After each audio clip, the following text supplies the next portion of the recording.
Joe WizKid will hopefully get you off to a great start on Wednesday night. He runs in the first and he loves it round the valley. Yeah, apparently, yes.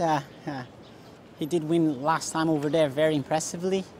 I know the handicap got them a bit closer this time, but off a better gate this time, I believe he's going to be hard to beat once again. Yeah, you mentioned obviously, the terms of the race. Obviously, Special M, the horse that you allude to, obviously he's got the bigger weight, your fellow. Just on his last performance, I mean, he was probably as impressive as we've ever seen him. Yeah, listen, I won on him in Chatin before, and I won on him in Happy Valley.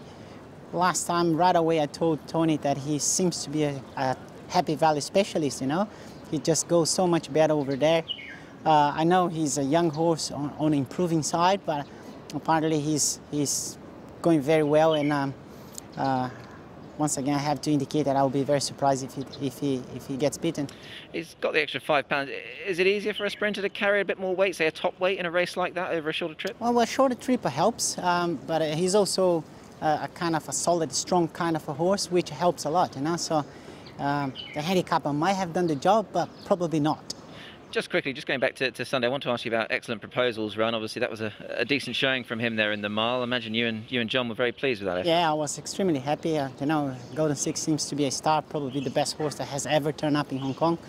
We nearly ran second. I was having in my mind that if I could just pinch a placing, I'd be very happy, and apparently we got there. So I guess I'm not the only one happy with that performance.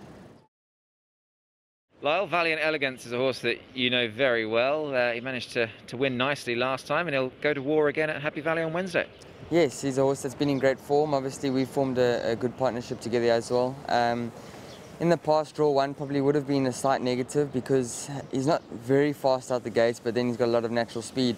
But we've learned a few things, and he's been jumping well. So, off a good jump and the pace he has, it will be beneficial, and I'm sure he'll be right at the tip of the spear for a long time, and hopefully he can hold on again. Yeah, indeed. Obviously, the point you make, obviously, with the barrier, obviously looking at it on paper, the way he obviously won his race last time, it does certainly look to be that advantage, especially the fact he's gone up £8 as well. Yeah, exactly. So all the help we can get, with a horse that uses all his speed and energy throughout the race. If we can get a bit more help, we'll take it, and I just hope that he can pull it off, or at least run us a good race once again. He's been away to Chung Fa. I know that's Dougie's department and not yours, but have the reports been positive that the horse is fresh and well? Yes, I've seen him at track work when I've been throwing a leg over some of the other horses, and he looks in great condition, looks nice and strong. So I think that rest has just allowed him to take a step back and enjoy what he's already done, and he's coming back to races fresh and well again. Lyle, we just had Champions Day, of course. You managed to boot home a double. I know it wasn't in one of the Group 1s, granted, but a super day for you there to get a couple of winners on the board, and things now really just beginning to pick up that bit of momentum for you, which is great. Yeah, great to have my first double, and even better on Champions Day when we had some owners back on course too, so it made it really, really enjoyable. And like you say, there's a bit of momentum picking up, and I think it's just all in my hands now to continue forward with that, but I'm grateful for the support I'm getting, and just got to make the most of it. Paul, Gang of Brothers is a horse in form for you. He's only lightly raced so far, but his racing recently has been good. Yeah, he's sort of had every race he's improved a little bit, and comes up with a better barrier this time around. With the blinkers on, it should help him to focus a little bit better, so I'd expect him to be pretty competitive. And just looking back on last time, obviously it was noticeable in the straight. Obviously he was an unlucky horse, wasn't he? You possibly should have run second. He just got held up at the wrong time, and reasonable sort of a run and transit on Wednesday night. He should run well.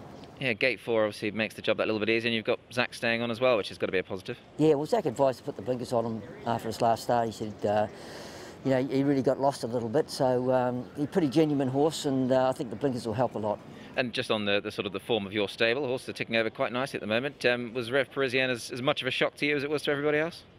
Yeah, I think so. I think, he sort of, jumping from that gate and leading, and they ran a pretty good time. I probably underestimated him a little bit, but like a lot of Hong Kong horses, he sort of had a couple of runs and went awful, and his last start was probably better than what it looked, but he certainly has improved. Zach Starbright was a nice winner last time, albeit by a diminishing margin, but he did do the job quite well. Yeah, that was his chance, wasn't it? He'd shown he'd come into form, and he drew the right gate, had the right run, and he scrambled home really. So it's going to be a little bit harder this time, but you know, he's in form, he's going well. I guess, as you say, it will certainly be harder. I guess it could have been worse. I mean, just an extra 3 pounds on his back. How's he been since then? I know you've had a couple of sits on him in track work. Yeah, he's working fine. He seems to go through his paces quite nicely in the mornings. He doesn't overdo it. And looks after himself a little bit, but he's moving well, and you know, he's ready to go to the races again. Interesting you say that. I mean, was that a case in his race? Did he seem to? Would it be fair to say perhaps he idled a tad in front when he hit the front? Would that be fair? Or? It's possibly a good point. Yeah, he probably hasn't spent that much time in front really, and he did seem to want to drift a little bit as well. So he could be better chasing something. You're never a man to idle in front, of course. Got to 1400 at the weekend. Very well done. That's a nice little number to get to. Yeah, it is. I just got to thank everyone for the support they've given me in my time here and the opportunities I've been given. So without those, I couldn't be where I am, and you know, hopefully I've still got a few more winners left in my bag yet. I'm sure you have. Just a quick reflection as well, Zach, on California Spangle. Gallant run in defeat, but I guess the horse you were chasing, he really is special, isn't he? He is, of course. He's possibly the best horse I've seen here in Hong Kong. He's broken all the records except one now. He's just got to get that 1 or 2 extra Group 1s, and he holds all the records. But he's a special horse, and there's no shame in running second to him. My guy just seems like he's coming to the end of his preparation a little bit. He never switched off through the first 600 of the race. He really got on the bit early and wanted to run all the way down to that first corner.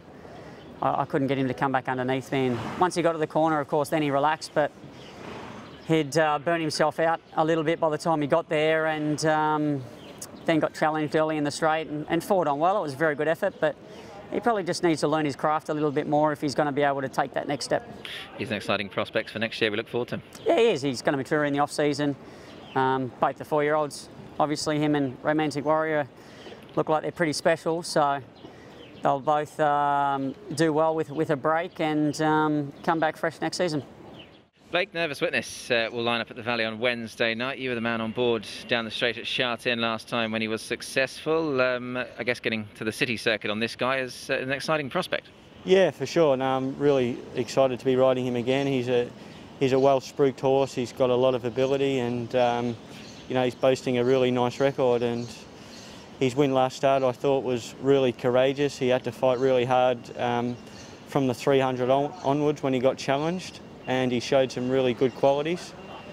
And he goes to a track that he's won at before. He won impressively before when Zac Purton rode him, and although he goes up in weight, you know, there's a few little concerns there, but he's drawn a great barrier, hopefully to negate going up in weight, and you know, hopefully he can bounce straight to the front and prove very hard to catch.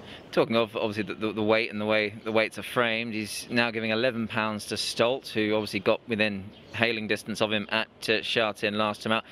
Is that your biggest danger in your mind, the fact that you've got to get that bit more weight to Stoltz, who we know is a handy horse around here? Yeah, for sure. You know, and Stoltz is drawn directly outside of us. You know, Zach probably not going to make it easier for us. You know, but one thing about Nervous Witness, you can't really put a figure on how much, you know, the horse keeps improving.